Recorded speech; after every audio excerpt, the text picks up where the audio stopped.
Pagkatapos ng 300 rounds na pakikipagbuno sa asawa ng aking boss. Nakatulog ako. Nang magising ako, wala na siya. Gusto ko sanang i-charge ang aking telepono para tanungin kung nasaan siya. Nang biglang nakarinig ako ng ingay mula sa komunidad. Dahil sa kuryosidad, gusto kong tingnan ang nangyayari sa labas. Pagkalabas ko sa balkonahe, nakita ko ang isang tao na tumalon mula sa kabilang gusali. Pagkatapos, isang helicopter ng militar ang nawala ng kontrol sa itaas. Mabilis na dumaan. Bumangga ito sa malapit na gusali at sumabog. Natakot ako sa eksena. Mabilis akong tumingin sa ibaba. Nakita ko ang mga tao sa komunidad na hindi ko alam kung bakit. Tumatakbo silang lahat ng walang direksyon. At ang asawa ng aking boss. Nakatayo siyang parang tanga sa gitna ng crowd, tumitingin sa lahat ng direksyon. Gusto ko sanang tawagin siya na hintayin ako. Ngunit nakita ko siyang lumusob sa isang matanda at kagat ng kagat. Natakot ako sa eksenang ito. Ano ba ang nangyayari sa mga tao sa komunidad? Pagkatapos ay may fighter jet na mabilis na dumaan sa itaas. Mabilis akong bumalik sa loob. Sa oras na iyon, biglang pumasok sa bahay ko si Ergo mula sa katabing bahay. Sinabi niya na hindi nakalak ang pinto kaya pumasok siya. Nagmamakaawa na huwag ko siyang paalisin. Mapanganib sa labas. Pagkatapos nito, sumigaw siya at tumakbo sa banyo. Tila may kagat ang kanyang leeg. Natakot ako at kumuha ng kutsilyo ng prutas para sa proteksyon. Sa oras ding iyon, biglang lumabas ang balita sa telebisyon. Nagsabi na may outbreak ng sakit ng zombie sa Amerika. Karaniwang kumakalat sa pamamagitan ng kagat o gasgas. Sa oras ding iyon, lumabas si Ergo. Ayaw kong maging zombie kaya sinabihan ko siyang umalis agad. Hindi ko alam na nagsimula ng maging pula ang kanyang mga mata. Mabilis akong kumuha ng 3 metrong kutsilyo para palayasin siya. Sa ilalim ng aking pagbabanta, dahan-dahan siyang umalis. Mabilis akong tumakbo para i-lock ang pinto. Biglang may narinig na mga sigaw ng tulong mula sa labas. Tumingin ako sa labas sa pamamagitan ng peephole. Nakita ko si Ergo na kinakagat ng ilang zombies. Natakot ako at naupo sa sahig.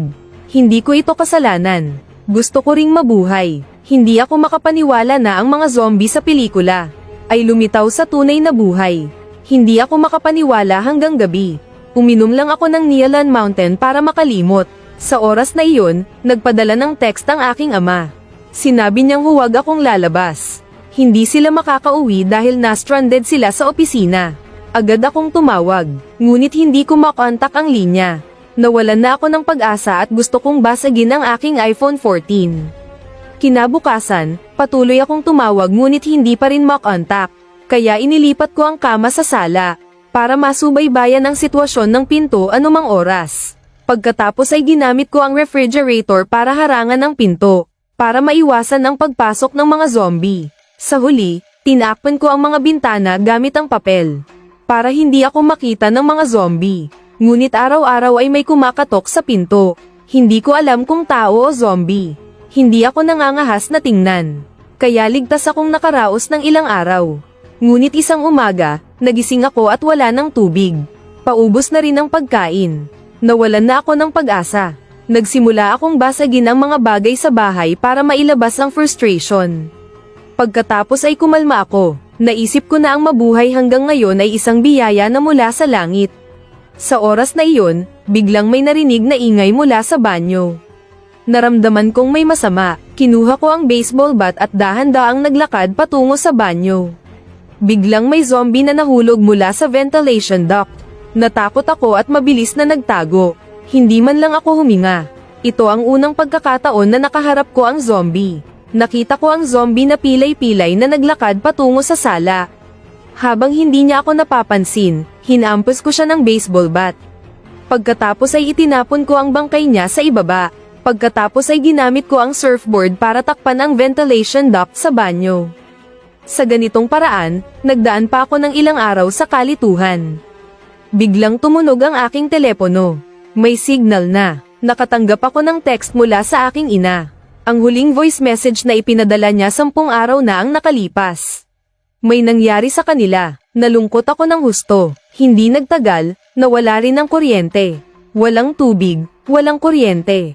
At gutom na ako ng 3 araw. Ayaw ko nang mabuhay pa.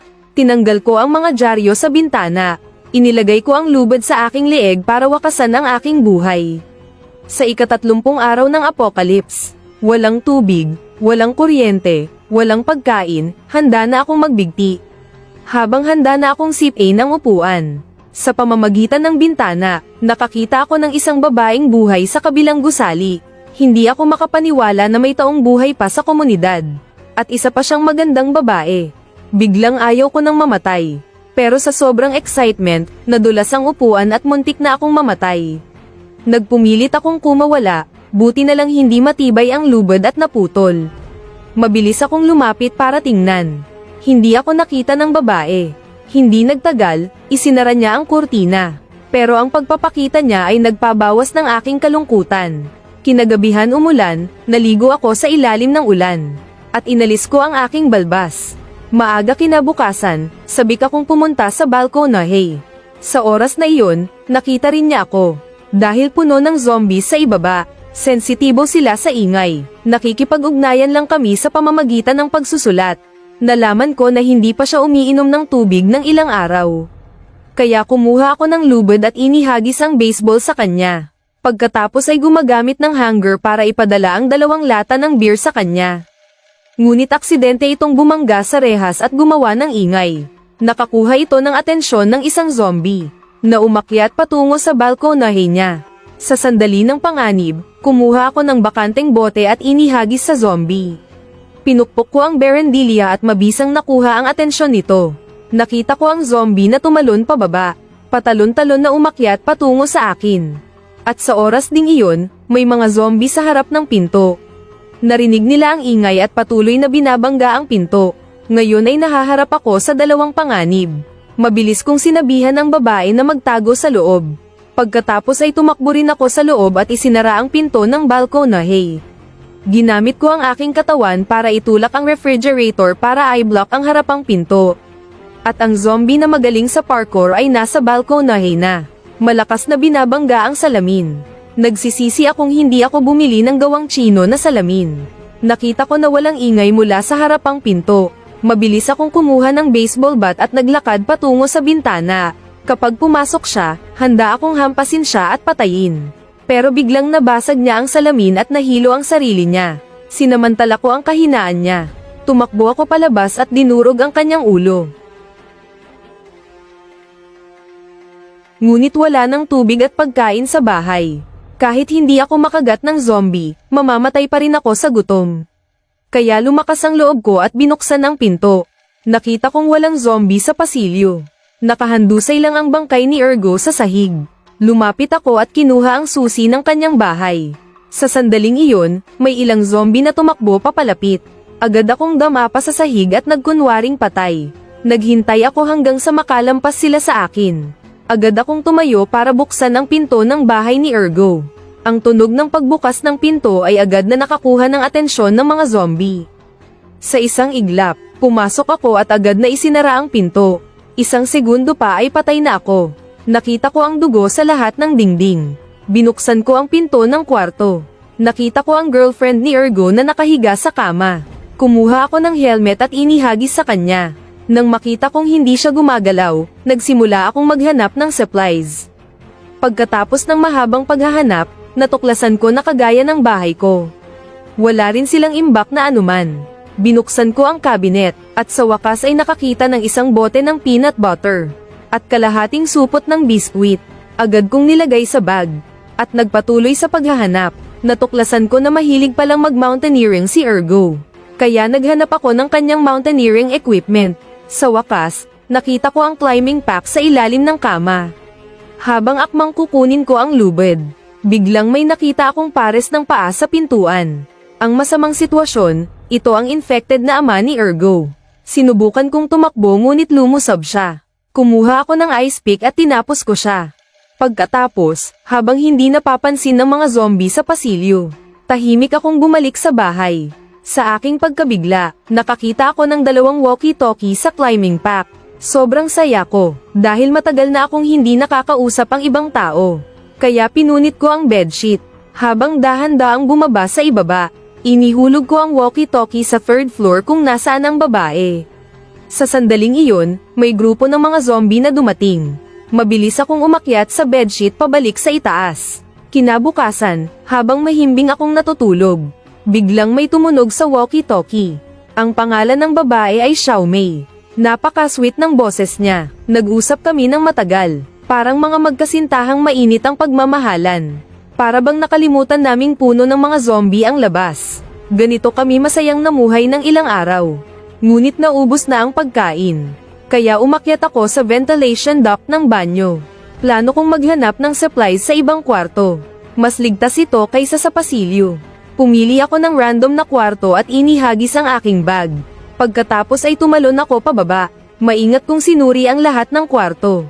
Pagkatapos makasiguro na ligtas, pumunta ako sa kusina para humanap ng pagkain. Hindi ko inasahan na puno pala ng pagkain ang cabinet. Sapat na para sa akin at kay Xiaomei ng 1 buwan. Sabik akong binuksan ang walkie-talkie para sabihin kay Xiaomei. Pero galit na sinabi ni Xiaomei na sinubukan niya akong kontakin ng 20 minuto nang walang tugon. Nag-aalala siya sa akin. Sinabi ko sa kanya na ligtas ang kwartong ito. May malaking refrigerator na nakaharang sa pinto. Nang marinig ito, biglang napagtanto ni Xiaomei na may kakaiba. Kung walang tao sa loob ng kwarto, paano nakaharang ang refrigerator sa pinto? Sa oras na iyon, napagtanto ko ang kakaibang sitwasyon. Paggising ko, may nakita akong zombie na lumalakad papalapit sa akin. Itong matandang lalaki, itinatago pala niya ang kanyang zombie na asawa sa bahay. Kalahating oras ang nakalipas, palihim akong pumasok sa bahay ng kapitbahay para humanap ng pagkain. At natuklasan ko ang isang butas sa sulok ng kwarto. Biglang naramdaman ko ang takot. Nang lumingon ako, nakita ko ang isang matandang lalaki, na may hawak na sandata na nakatayo sa likuran ko. Agad kong sinabi na tao ako, hindi zombie. Pagkatapos naming kumpirmahin na parehong normal kami. Hindi ako pinagalitan ng matanda dahil pumasok ako sa kanilang bahay. Sa halip ay inalok niya ako ng steak, at sinabi sa akin na maaari kong kunin ang anumang pagkain sa cabinet. Pagkatapos ng kaunting usapan, nawala ang aking pag-aalinlangan sa matanda, habang kumuha ako ng alak para uminom. Biglang may tumama na pamalo sa likod ng aking ulo. Umitim ang aking paningin at nawalan ako ng malay. Nang magising ako, may isang zombie na sumusugod sa akin. Natakot ako ng todo. Sinabi ng matanda na ito ang kanyang asawa. Kahit na naging zombie na ito, hindi niya ito maaaring hayaang magutom. Kaya iginapos niya ito at inalagaan sa loob ng bahay. Dati ay pinakakain niya ito ng kanilang alagang aso. Ngayon, dumating ka sa tamang pagkakataon. Sa wakas ay maaari nang maiba ang lasa para sa kanyang asawa. Sinabi ko na hindi na tao ang kanyang asawa. Nagmakaawa ako sa matanda na pakawalan ako. Ngunit masama talaga ang matandang ito. Determinado siyang gawing pagkain ako para sa kanyang asawa. Sa sandaling iyon, may narinig na tinig mula sa labas. Si Xiaomei pala na tumatawag sa akin sa walkie-talkie. Lumabas ang matanda, dala ang kanyang sandata para tingnan. Sinamantala ko ang pagkakataon at sinubukang kumawala. Sa wakas ay naputol ko ang lubid. Sakto namang pumasok ang matanda. Itinulak ko siya sa kama. Para maging mag-asawang zombie sila. Isinara ko ang pinto ng kwarto. Habang naghahanda akong umalis, may narinig akong hiling ng tulong mula kay Xiaomei sa walkie-talkie. Mabilis akong tumakbo pa uwi, ngunit nakalock ang pinto. Mabilis akong pumasok sa bahay ni Ergo. Tumakbo sa balkonahe. Nakita ko na nakapasok na ang mga zombie sa bahay ni Xiaomei. Nakulong siya sa balkonahe. Wala nang oras para mag-isip, tumalon ako sa aking balkonahe. Dumulas pababa gamit ang bedsheet. Dahil sa pagmamadali, nahulog ako. Sa oras ding iyon, may zombie na tumakbo papalapit. Mabuti na lang at nakakita ako ng shotgun. Isang putok lang, napatay ko ang zombie. Pero ang tunog ay nakakuha ng atensyon ng lahat ng zombie sa komunidad at tumakbo sila papalapit sa akin. Isa-isa kong pinaputokan ang mga zombie. Ngunit mabilis na naubusan ng bala ang baril. Sa oras ding iyon, naghulog si Xiaomei ng bedsheet at sinabihan akong umakyat. Nakita ko ang mga zombie sa gusali at sa lupa na sumusugod sa akin. Agad kong hinawakan ang bedsheet at umakyat. Hindi ko inaasahan na may zombie rin na umakyat. Mabilis akong umahan sa balkonahe ng ikalawang palapag. Pinutol ko ang bedsheet. Nahulog ang zombie. Sinabihan ko si Xiaomei na bumaba agad. Tumalon siya pababa gamit ang bedsheet. Matagumpay kong nasalo siya. Ang ganda niya talaga. Sa sandaling iyon, gustong-gusto ko siyang may akap ng mas matagal. Ngunit puno ng zombie sa paligid at hindi ligtas. Kailangan naming bumalik sa bahay ko. Pagbukas pa lang ng pinto, 2 zombie. Ang sumalakay kaya mabilis kaming tumakbo pabalik at isinara ang pinto. Pinagsisikapan kong protektahan si Xiaomei habang tumatakbo sa pasilyo. Patuloy kaming tumakbo hanggang sa makarating sa hagdanan. Mula rito, hanggang dulo at kanan para makarating sa aking bahay. Sinabi ko kay Xiaomei ang numero ng aking bahay. Sinabihan ko si Xiaomei na maghanda. Ngunit pagbukas ko lang ng pinto, may zombie na sumalakay sa akin. Gumulong kami pababa. Nasa ibabaw ko ang zombie at sinusubukang kagatin ako. Sa kritikal na sandali, kumuha si Xiaomei ng ice pick at hinampas ang zombie para iligtas ako. Nakarating kami sa pasilyo. Puno ito ng mga zombie. Nakipaglaban kami ni Xiaomei sa mga zombie. Patuloy kaming tumakbo hanggang makarating sa pintuan ng bahay. May zombie na sumalakay. Mabilis kong itinulak si Xiaomei sa loob ng bahay.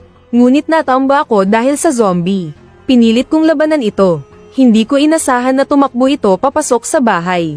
Agad ko siyang hinayla at isinara ang pinto. Pagkatapos ng labanan, nakabalik ako sa loob. Nais akong yakapin ni Xiaomei. Pinigilan ko siya at sinabihan siyang lumayo sa akin. Pagkatapos ay tumakbo ako patungo sa balkonahe. Kung nakagat ako ng zombie, tatalo na lang ako pababa, kaysa masaktan ko si Xiaomei. Ngunit umiiyak si Xiaomei at sinasabing huwag akong tumalon. At sinabi pa niya na hindi niya alam kung paano mabuhay kung wala ako. Hinubad ko ang damit ko para suriin ang aking katawan. Mabuti na lang at hindi ako nakagat ng zombie. Habang masaya kami, biglang gumalaw ang refrigerator sa may pinto. Mabilis akong tumakbo sa loob para itulak ang refrigerator. Tumakbo rin si Xiaomei para tulungan ako. Pinigilan namin ito ng matagal hanggang sa tumigil na ang mga katok sa pinto. Sa wakas ay nakapahinga na kami. Bagamat hindi pa tapos ang panganib. Ngunit pagkatapos ng lahat ng ito, naniniwala ako na kami ni Xiaomei ay magiging mas malakas at matapang na mabubuhay. Huwag kalimutang mag-like at mag-follow. Ang orihinal na video ay maaaring mapanood sa homepage ng fan group.